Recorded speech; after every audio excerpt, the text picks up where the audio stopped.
Sa patuloy na pag-alam sa tunay na pagkatao ni suspended Mayor Alice Guo ng Bamban Tarlac, lumutang po sa pagdinig ng Senado ang isa pang Alice Leal Guo, naka-birthday at kapareho niya ng lugar ng kapakanakan. Balitang hatid ni Mav Gonzalez. Iisang pangalan, pareho ng kaarawan pero magkaiba ang katauhan. Is it a coincidence na may dalawang Alice Leal Guo na pinanganak on July 12, 1986 sa Tarlac? Or is this a case of stolen identity? Ito ang mga bagong tanong na lumutang sa pagdinig ng Senate Committee on Women and Children. Iprinisinta ni Senadora Risa Hontiveros ang larawan ng isang Alice Leal Guo, kapangalan at kababayan ni suspended Bamban Mayor Alice Guo.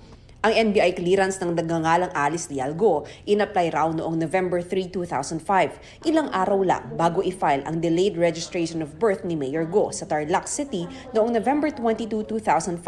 Has Guo Haping assumed the identity of a Filipino woman and then nearly a decade later run for public office? Sino po ang babaeng ito na may pangalang Alice Leal Guo pero hindi kamukha ni Mayor? Nasaan na po siya ngayon? March 2021 naman kumuha ng NBI clearance si Mayor Guo. Baka ibang tao talaga yan, ma'am, hindi sa sistema ang may problema. Pwedeng nangyari dahil sa isang switch? Pwede, ma'am, pero hindi ko masabi kung ano ba talaga ang nangyari dyan. Aalamin ng NBI kung nasaan ang isa pang Alice Leal Guo. Natsyempohan ng GMA Integrated News ang pagpunta ng NBI agent sakaling nakalagay sa iprinisentang NBI clearance sa Senado. Pero iba ito sa mismong lugar bagamat katunog. Sabi ng mag-asawang nakatira roon, walang Alice Leal Guo roon at hindi rin umano nila ito kilala. Pinuntahan din namin ang lugar na nasa clearance pero walang kalye roon na kapangalan ng kalye na nasa dokumento. Wala pang pahayag gaunay nito si Mayor Guo na hindi dumalo sa pagdinig dahil masama raw ang pakiramdam. Sa kanyang liham sa komite, sinabi ni Guo na matindi na ang epekto ng mga pagdinig at mga aniyay malisyosong aligasyon sa kanyang physical at mental health. Pero nanindigan ng komite na kailangan niyang humarap kaya sinabina na siya. Gayon din ang kanyang ama, 3 kapatid at partner ng kanyang ama na si Lin Wenyi. Mayor Alice, or should I say, Guo Huaping, if you do not honor the subpoena, I will cite you in contempt. Tinanong din muli ng mga senador kung si Mayor Guo nga ba ang Chinese national na si Guo Huaping. Sabi ng NBI, nakuha na nila ang fingerprint records ng dalawa at sinusuri na nila kung pareho. Lumabas din sa pagdinig na iba-iba ang idineklara ni Guo na pangalan ng nanay niya sa mga binuksang bank account ayon sa Anti-Money Laundering Council. Nakalagay po Wenlin Leal po.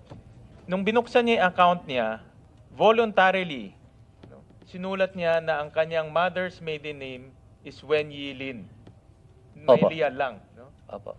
Dahil sa mga issue sa pagkatao ni Guo, pinapakansela na ng Philippine Statistics Authority ang Certificate of Live Birth nito. We already endorse to the Office of the Solicitor General for the cancellation of the Colby. Yeah, because ang PSA naman has no power to automatically cancel pag nakita natin na may irregular process doon sa registration. Pinag-aaralan daw ito ng Office of the Solicitor General. Humarap naman sa komite ang nakalista umanong incorporator ng Hongsheng Gaming Corporation na nag-operate noon sa Bamban Pogo Hub. Sabi ni Merly Joy Castro, nagulat na lang siya nang may natanggap na imbitasyon mula sa Senado at sulat mula sa BIR tungkol sa pagsasara ng Hongsheng. Wala po kasi akong pinipirmahan na kahit anong papel po. Actually, wala akong alam kung paano mag-ano ng corporation. Kasi wala naman po akong kakayahan para magtayo ng corporation. Yung signature nyo daw, di umano, dun sa Articles of Incorporation, ay fake. Opo.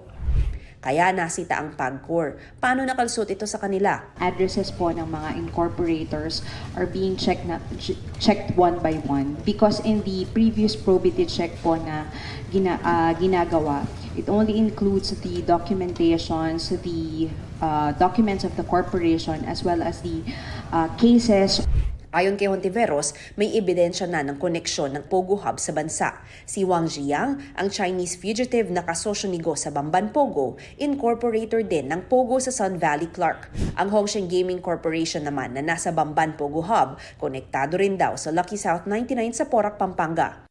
Sa pagdinig nag-isa si Porac Mayor Jaime Capil kung bakit hindi sila gumawa ng paraan na makapasok sa Pogo Hub nang inspeksyonin nila ito noon. Pinapasok po kami hanggang doon lang sa guardhouse, pero doon hanggang sa security office lang, kaya hindi po sa buong area po. Okay. So Mr. walang Chair. checking na nangyari?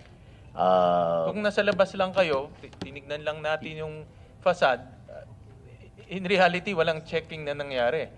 Ganun po yung nangyari dahil hindi po tayo pinapasok talaga sa buong area. Hindi ba kayo nagkaroon ng duda bakit hindi kayo pinapapasok?